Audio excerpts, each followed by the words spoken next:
And I am live, folks. Hopefully I remember that I turn on the the data feed. But anyway, here I am. Might as well turn off the TV because I got a demonetization on my last channel update. Oh, why am I even bothering about demonetization? I don't even monetize the update videos. But hey, folks, it is September 18th, and I'm just doing a channel update. Hello, Gage. So just doing an update on the road here. So while I do a little bit of laundry, so might as well go through some of the YouTube comments that's been on the channel for the last little while, and some of the stuff that's been going on.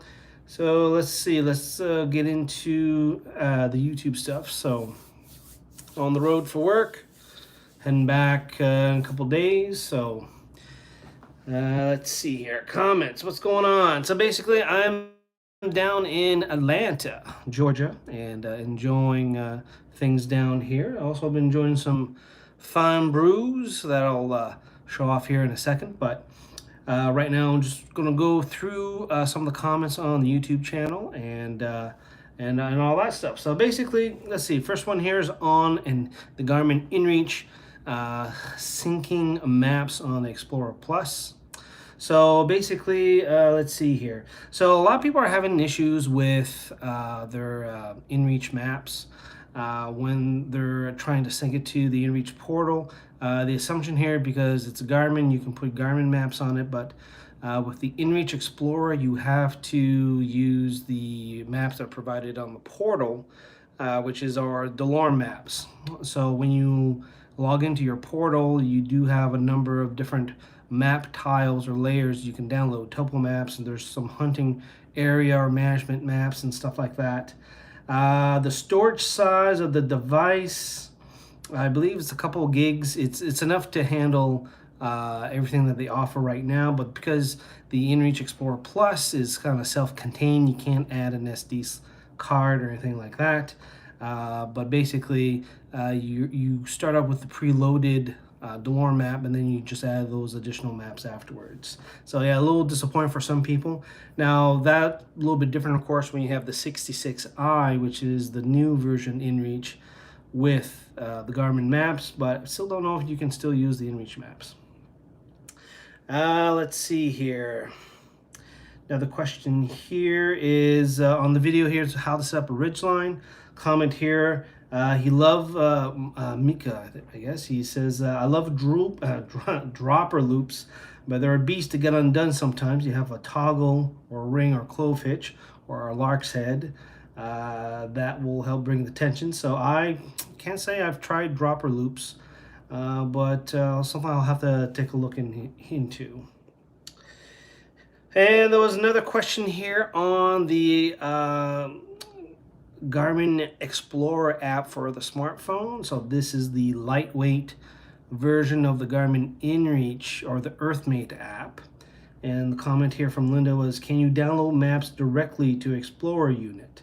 So again, that goes to the benefit of pairing your inReach to your smartphone is that when you're using it with the EarthMate app or with the Explorer app, you have the ability to download as many of the maps that you can have on the inReach portal. Now, depending on your region, you can have topo, satellite, scan topo maps, a whole bunch of different layers, OpenStreetMaps, that kind of stuff. You can't take those maps and put them on the inReach Explorer. So those are for your smartphone. Personally, what I've been doing lately is, again, I strap the inReach on a bike or a backpack or anything like that, and then I use a cell phone or an older smartphone I just use for a display, and I use that via Bluetooth. But yeah, whatever's on the smartphone is there, or you use a tablet, right? You know, depending on how things are, you might want to have like a little iPad mini or kind of one of those Acer kind of small tablets for that kind of stuff. Let's see here. What else we got? Garmin Instinct. Basically, how to set a calorie goal. Don't think you can set that up. don't think you can for a goal. You can set up your step goal, that kind of stuff. I don't think it's calorie goal you can set. Maybe if it is, it's probably buried deep in the Garmin Connect on the desktop in one of your user profiles, but I can't say that I've run into that. Not that I've looked for that, but let's see here. Basically, the rest of the bunch of comments I got was from all the live streams that I did during Hurricane Dorian. That was kind of fun. The best comment I got out of that was the person from Saskatchewan that at one point I did one of my updates and kind of the wind kind of died off, or there was a little break in the wind, and he compared it to just a normal day in Saskatchewan. He can't believe that it was a Category 2, and yes, it was a Category 2. Now the problem with Dorian, if you remember, it was the entire size of the province. It wasn't just one of these local like Juan did. It hit everything. And the way that the wind kind of worked, it was went in waves. You get a nice little intensity, dropped off, and kept building and building like that. So when I was shooting the videos, live streams, I was kind of in between them. So sorry that I did not record any death or destruction on those live streams, but we ended up being very lucky. A lot of people were out of power for well over a week. I know my wife, she works for the power company, and she was doing she was called on to do house to house to make sure that, you know, when they restored lines, that especially in the rural areas, that to make sure that every house down the last mile kind of deal were turned on, that kind of stuff. But pretty lucky. Ended up with almost 4 inches of rain for us. We had winds 60 miles an hour, but only another station about 5 kilometers away, they had winds of, you know, Category 2 winds of 130 kilometers an hour, 140. So it was kind of wicked. So anyway, let's see. That is about it in terms of recent comments. So kind of short. The Dorian kind of took things up. So anyway, I just needed something to do during that day because we're all kind of hunkered down. So, but it was good that we prepared, and yeah, that's kind of stuff. Now on to some of the well, the drinking, but all right. So beer wise, so now that I'm visiting the city, first time down here, further south I've ever been. So obviously I wanted to check out what the local brews are. So I've been trying to be good because I didn't want to drink too much while I was down here, depending on the delicious food I might be eating. But anyway, I got one of the local brews here. It's called Jekyll Brewery Southern Juice, which is a nice little IPA. Cheers. And this was, what is this? This was a 6.3%, 65 IBUs, and this was nice. This is from the town, the city that I'm in right now. So that was one of them that I kind of liked. And the one I really enjoyed, had this tonight. I really enjoyed this. This is from Steady Hand Beer Company. This is a Georgia Farmhouse Ale. And let's see the details here. It's a dark can. Of course, I can't read. 6 1/4 ABV. And this was a fantastic farmhouse. I don't think I've had a farmhouse like that in quite a while. Really good. And then not quite from the area. Well, not quite from the area. It's in Delaware. I had to get me a Dogfish Head. This is the Super 8 Super Ghost, which is a sour, 5.3. So this too was pretty good. This one's good. And then I got another dog. I think it was a 90-minute double IPA, so that was fine. And then tonight I saw this was Goose Island. So this is the Next Coast IPA. This is 6% beer. Don't know where it is. 7% beer. Right there. Duh. 40 IBU, 7% ale. It's tropical, grapefruity, so not too bad. So anyway, Goose Island, Next Coast IPA. So that's what I've been sampling while I was down here. So down here for another couple days. And then what else been going on? Well, that's about it, folks. Geez, you know, it's been a kind of day. I've been doing basically 9 to 5s there for work, and I was supposed to reroute my trip to Calgary after I was done here, but that got pushed back, so I'm heading back to Halifax on later on the week, end of the week, and then for a couple weeks, and then off to Calgary. And going to Calgary, Halifax will be the new work routine for at least the next 6 months, and if not a little bit longer. So we'll see how things will go from that. So I'll be doing some live streams from Calgary, so that'll be kind of fun, have a little different stuff. The missus basically told me I better start doing some videos while I'm there to do some stuff. So speaking of videos, so speaking of the Garmin Tutorials that are in the queue, so I've kind of nailed down the 2 devices that I want to get for the fall. I may go up to 3, but we'll see. Now that we've had the iPhone event, and you notice that the Garmin released some of their new handhelds and wrist watches here, and or smartwatches. I don't know, they keep changing the name, but they're supposed to be. Let me just check here to make sure that it didn't release something else. But basically, the biggest thing is they came out with the new Vivo Active 4, which is a pretty solid watch. I was a big fan of the Vivo Active 3 when I had it last year. Tried it when I was doing the videos for that. I thought it was a great general activity tracker and had a pretty nice display. The thing with that is that they've released the new go look at that. Garmin has something new I can talk about here in a second. They also released the premium version of the Vivo Active 4, which is the VNU, which is an OLED display.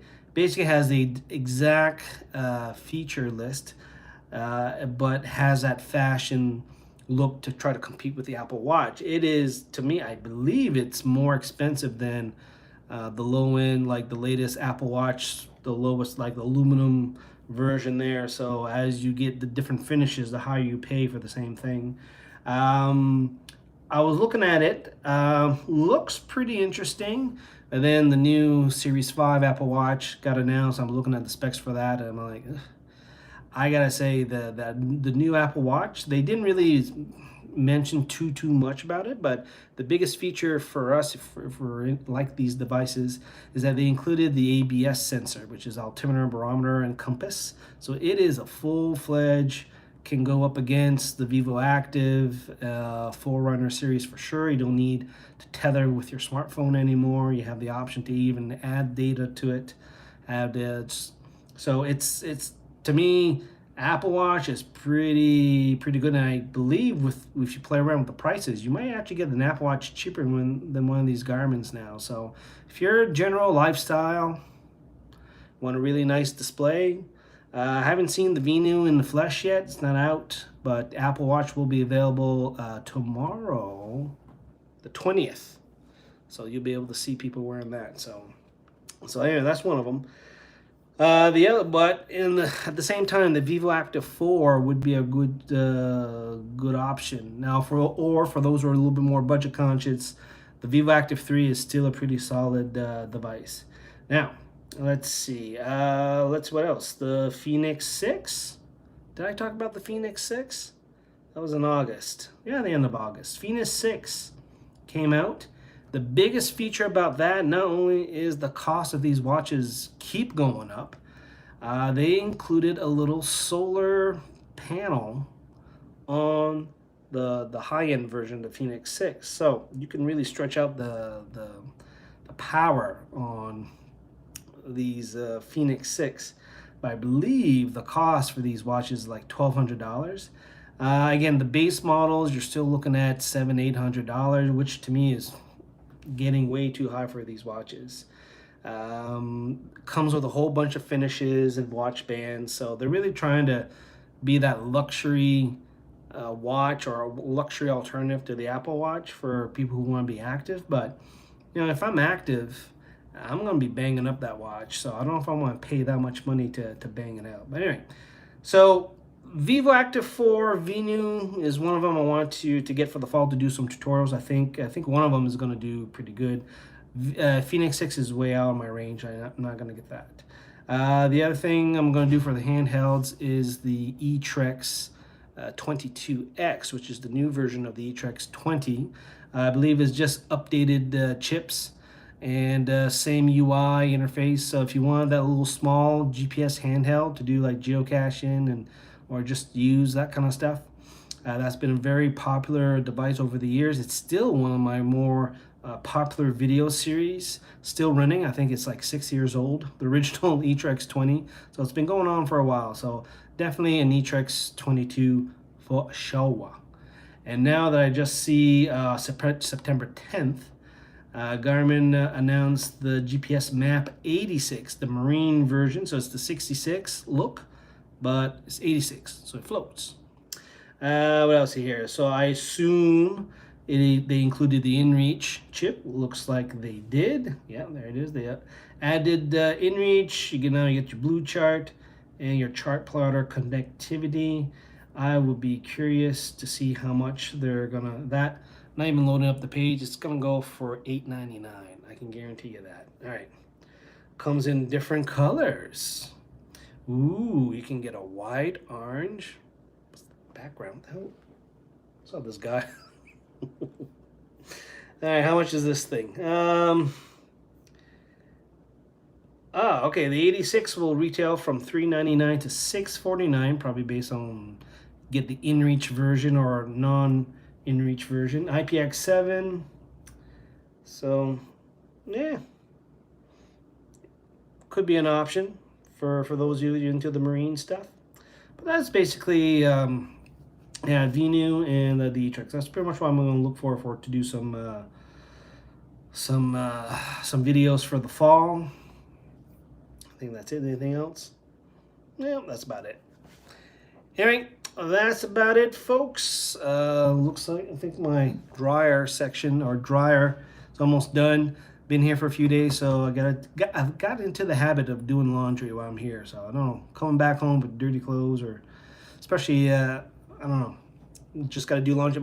I'm here with a coworker, and I said, oh, do you want to go out for a beer tonight? I said, no, I'll have beer in my room, but I got to do some laundry tonight and run over, get some Target, get some stuff for the girls at home. I don't think he actually believed me when I said I was going to do laundry tonight, but I actually am doing laundry. But anyway, folks, that's about it. Leave a comment. Let me know what's going on. The outdoor stuff with the truck tent's pretty much done. By the time I get home and stuff like that, parks are kind of closing up, and I believe some parks are still closed due to Dorian there. They're doing some checks. Some parks got hit a little bit harder. I think they're still closed for a while. I'll probably in the interim do a video on finally on the fat bike. I've been teasing it for the last little while, so just go over the bike. I know some people are kind of curious about it. It did get some gear, so I can did my first mod. So there you go. So we'll do that, and yeah. So that's the agenda. We'll talk to you guys next time. See ya.